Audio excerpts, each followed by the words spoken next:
कभी सोचा है कि अगर हम बस सीधे नीचे की तरफ खोदते चले जाएं तो आखिर कहाँ पहुंचेंगे? सच तो यह है कि हमारे पैरों के नीचे की दुनिया एक बहुत बड़ा अनसुलझा रहस्य है। तो चलिए आज निकलते हैं पृथ्वी के बिल्कुल केंद्र तक की एक अविश्वसनीय यात्रा पर। तो सवाल ये उठता है कि पृथ्वी अंदर से आखिर है कैसी? क्या ये एक ठोस पत्थर की गेंद जैसी है या फिर एक प्यास की तरह जिसमें परत के नीचे परत और परतें हैं? बस यही वो पहेली है जिसे आज हम मिलके सुलझाने वाले हैं। सबसे पहले जरा इस दूरी के पैमाने को समझने की कोशिश करते हैं। पृथ्वी के केंद्र तक पहुंचना, इसका मतलब है भारत के एक कोने से दूसरे कोने तक की दूरी का भी लगभग दोगुना। लेकिन यह सफर ऊपर नहीं बल्कि सीधे नीचे की ओर है। मतलब ये एक वाकई बहुत बहुत लंबी यात्रा है। अब इस विशाल दूरी की तुलना हमारी अपनी पहुंच से करके देखते हैं। इंसानों ने आज तक जो सबसे गहरा गड्ढा खोदा है वो है Kola super deep bore hole, और वो भी सिर्फ 12 किलोमीटर गहरा है। ये तो केंद्र तक के रास्ते का 0.2% भी नहीं हुआ।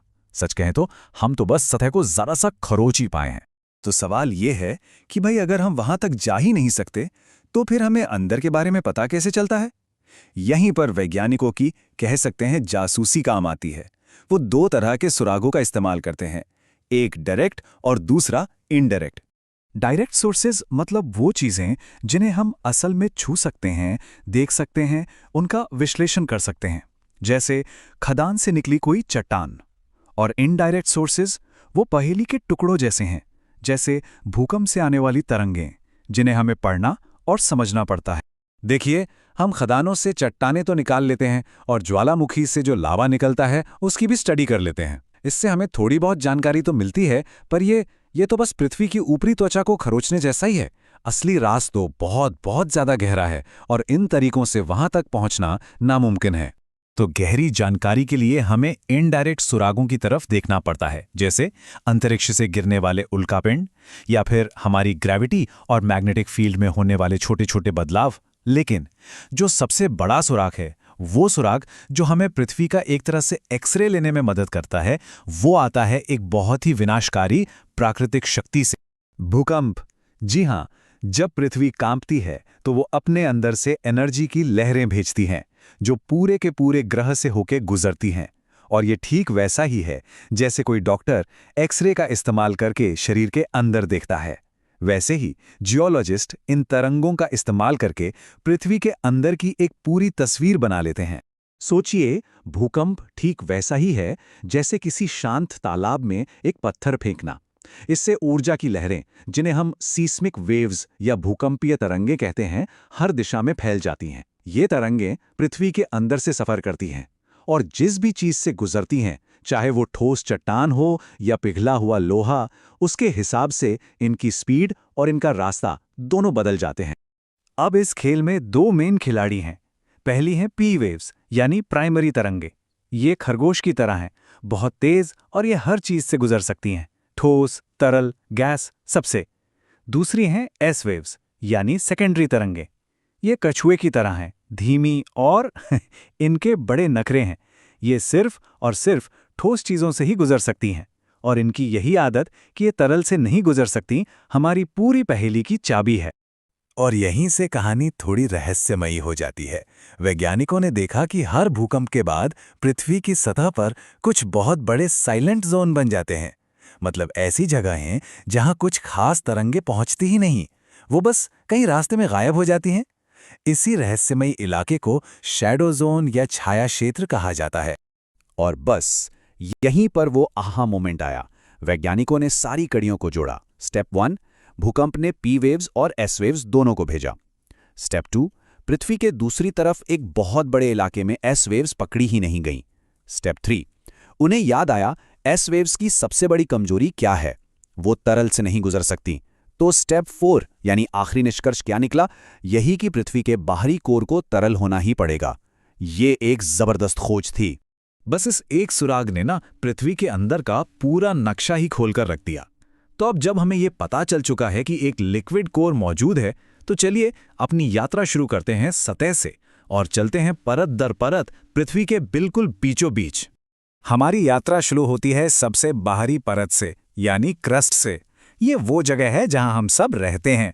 इसे एक सेब के छिलके की तरह समझिए, बहुत ही पतला और नाजुक। और ये हर जगह एक जैसा मोटा नहीं है। जैसा कि चार्ट में दिख रहा है, ये महासागरों के नीचे काफी पतला, सिर्फ 5 किलोमीटर का होता है। तो वहीं ऊंचे पहाड़ों के नीचे इसकी मोटाई 70 किलोमीटर तक पहुंच जाती है। अब इस छिलके के ठीक नीचे है मैंटल। पृथ्वी का सबसे बड़ा हिस्सा इसी से बना है। इसका जो ऊपरी भाग है उसे एस्थेनोस्फीयर कहते हैं। ये एक गरम, चिपचिपी तारकोल जैसी परत है। ये पूरी तरह ठोस नहीं है, बल्कि बहुत धीरे धीरे बह सकती है। और जितने भी ज्वालामुखी हैं, उनका सारा का सारा मैग्मा यहीं से आता है। और आखिर में हम पहुंचते हैं पृथ्वी के दिल में, यानी कोर में। इसका बाहरी हिस्सा, जैसा कि हमने पता लगाया, पिघली हुई धातु का एक समंदर है। पर हैरानी की बात यह है कि जो अंदरूनी कोर है वो बाहरी कोर से भी ज्यादा गर्म होने के बावजूद ठोस है। ऐसा इसलिए है क्योंकि ऊपर की पूरी पृथ्वी का वजन उस पर इतना जबरदस्त दबाव डालता है कि एटम्स को पिघलकर बहने की जगह ही नहीं मिलती। ये निकल और लोहे जैसी भारी धातुओं से बना है, इसीलिए इसे नाइफ भी कहते हैं, जो हमारे ग्रह का सबसे भारी, सबसे घना केंद्र है। अच्छा, तो ये सारी परतें हमारे नीचे हैं, इससे क्या फर्क पड़ता है? फर्क पड़ता है, और बहुत बड़ा फर्क पड़ता है, क्योंकि जो कुछ भी जमीन के इतने अंदर हो रहा है उसका असर हमें सतह पर बड़े ही नाटकीय तरीकों से देखने को मिलता है। चलिए अब ये देखते हैं कि ये अंदर की गर्मी ज्वालामुखियों के रूप में बाहर कैसे फूटती है। सारे ज्वालामुखी एक जैसे नहीं होते। अगर लावा पतला और बहने वाला हो तो वो दूर तक फैलकर चौड़े ढाल जैसे शील्ड ज्वालामुखी बनाता है, जैसे बाईं तरफ की तस्वीर में है। वहीं अगर लावा गाढ़ा और चिपचिपा हो तो वो एक ही जगह पर जमा होकर ऊंचे कोन जैसे कंपोजिट ज्वालामुखी बनाता है, जैसा दाईं तरफ दिख रहा है। मतलब सारा खेल लावा के गाढ़ेपन का है। पर ऐसा भी नहीं है कि मैग्मा हर बार सतह तक पहुंच ही जाए। कई बार, जैसा इस तस्वीर में दिख रहा है, वो सतह के नीचे ही कहीं फंस जाता है और वहीं ठंडा होकर जम जाता है। इससे जमीन के अंदर ही चट्टानों की अलग अलग छिपी हुई आकृतियां बन जाती हैं।